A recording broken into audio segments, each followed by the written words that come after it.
नमस्कार दोस्तों, मैं शिवानी स्वागत करती हूं आपका अपने YouTube चैनल पे। दोस्तों, आप सब कैसे हैं? आई होप आप अच्छे होंगे, स्वस्थ होंगे।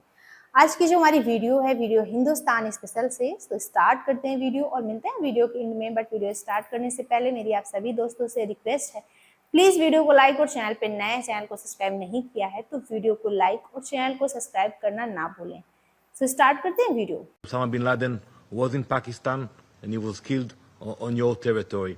But I would ask you, when you criticize us, and I'm sure it will continue in the future, think about the issue of double standards, which standards you apply to your country. कोई भी ऐसा नहीं है जो कि Israel के साथ पंगा ले ले। इजरायली राजदूत ने ऐसा पलटवार किया कि पाकिस्तान की बोलती बंद हो गई। And when bin Laden was eliminated in Pakistan, Bharat और नेतन्याहू, नरेंद्र मोदी तो मेरे ख्याल से बिल्कुल वो बिछड़े हुए भाई लगते हैं।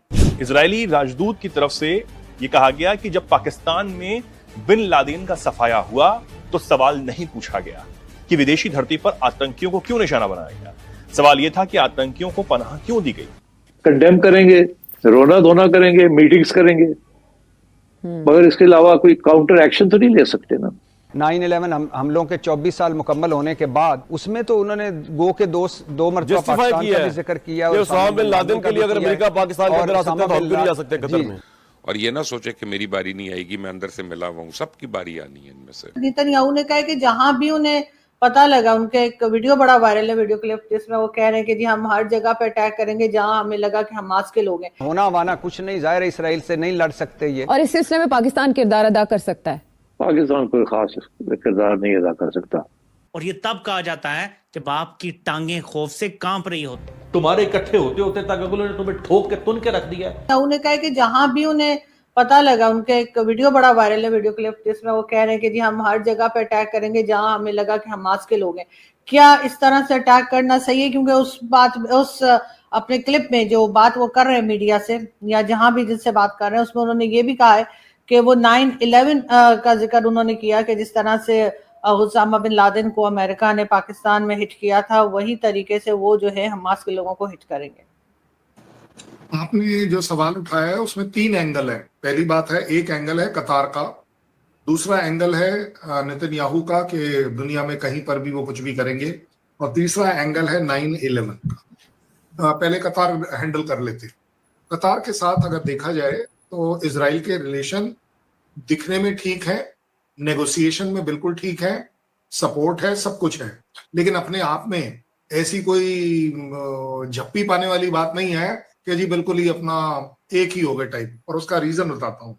अगर आप देखें, I think it was in 1996 कि जब पहली बार कतार ने अपना ट्रेड रिलेशन अनऑफिशियली इजराइल के साथ शुरू किया था, और वहां से थोड़ी इंप्रूवमेंट स्टार्ट होती चली गई, लेकिन उनको वो ब्रेक करना पड़ा I think around 2008-9 I think 2009 में, कि उसको उन्होंने ब्रेक किया, क्योंकि ये कोई ऑपरेशन था जो इजराइल ने किया, कास्ट एंड या क्या बोलते हैं, Cast Lead operation, Cast Lead, that was the operation which they did, और उसके वजह से उनके बीच का वो ट्रेड टोटली स्टॉप हो गया।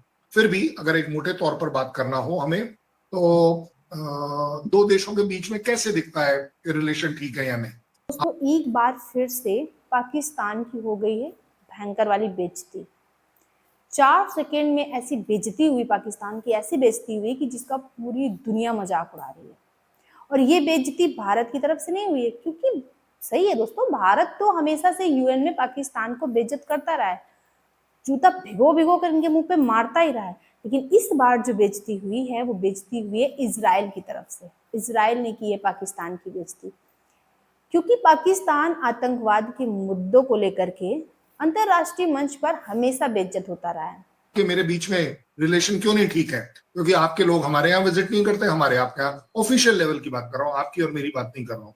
तो अगर वैसे देखें, 2007 हो गया, 2009 हो गया, 1996 हो गया पीछे तक, जहां विजिट्स आपस में हो रही थी इन दोनों के बीच, और काफी हद तक एक वो बोलते हैं ना, दिख रहा था कि एक दूसरे के लिए काम किया जा सकता है। एक ट्रेड को भी इंडिकेटर लेकर चलें दो देशों के बीच के रिलेशन को।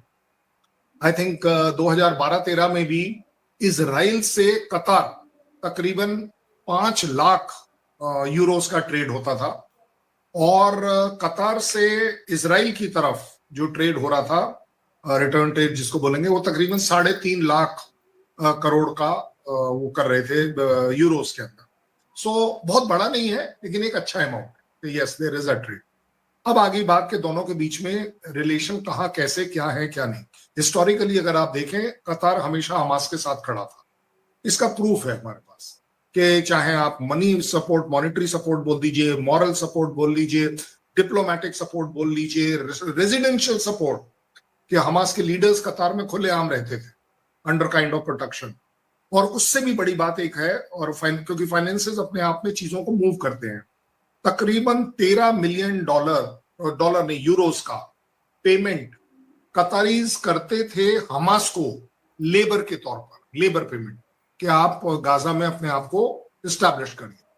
उससे भी एक बड़ी बात है कि कतर के जो डिप्लोमेट पैलेस्टीन में थे, उन्होंने इजराइल से परमिशन मांगी थी उन दिनों में कि आप कंस्ट्रक्शन मटेरियल को गाजा में आने दीजिए। पॉइंट्स बड़े इंपॉर्टेंट हैं ये वाले, क्योंकि ये वही कंस्ट्रक्शन मटेरियल है जिससे वो पूरी अंडरग्राउंड टनल्स बनी है बाय द।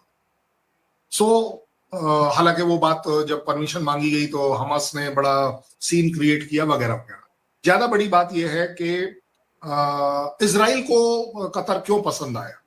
इजराइल को कतर पसंद इसलिए आया कि 2013 में पहली बार कतर ने बोला कि इजराइल और पैलेस्टीन का मुद्दा थोड़ा सा रुक सकता है कि अगर हम अपना लैंड आपस में स्वैप कर, 1967 वाला वो जो बॉर्डर है ना, उसके ऊपर अड़े ना रहे।